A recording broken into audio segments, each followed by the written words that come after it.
સ્વર્ગવાસી ગુલાબ શંકરભાઈ ધોળકિયાની પુણ્યતિથિ પ્રસંગે જિલ્લા પંચાયત પાસે આવેલી તેમની પ્રતિમાને હારારોપણનો કાર્યક્રમ યોજવામાં આવ્યો હતો।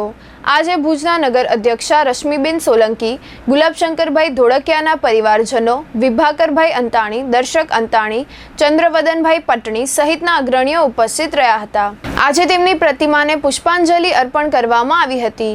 ગાંધીવાદી નેતાને આજે વરિષ્ઠ પત્રકાર ચંદ્રવદન પટણીએ યાદ કરીને પુષ્પાંજલિ અર્પણ કરતા ચંચળ ન્યૂઝ સાથે વાત કરી હતી। મારું નામ ચંદ્રવદન પટણી અને ગુલાબ શંકરભાઈ ધોળકિયા એ મારા નાના થતા હતા।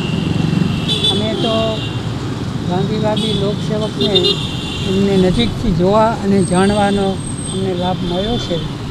આજે યુગ એવો છે કે નેતાઓ આપણને શોધ્યા જડે એમ નથી। આજનો યુગ હું કહું તો પદ અને પૈસો હશે તો પ્રતિષ્ઠા મળશે, જ્યારે ગુલાબ શંકરભાઈનો યુગ એવો નહોતો। એ લોકોએ પોતે પ્રતિષ્ઠા ઊભી કરી હતી।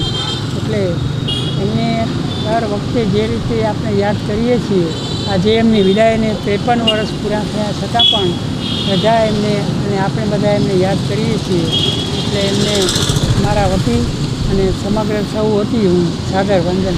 જે સત્યમ અને તાનારીરી મહિલા મંડળ અને ભુજ નગરપાલિકા, હાટકેશ સેવા મંડળ બધા સાથે મળીને દર વર્ષે આ કાર્યક્રમ કરે છે અને એ બદલ એ લોકોનો પણ હું પરિવાર વતી આભાર વ્યક્ત કરું છું।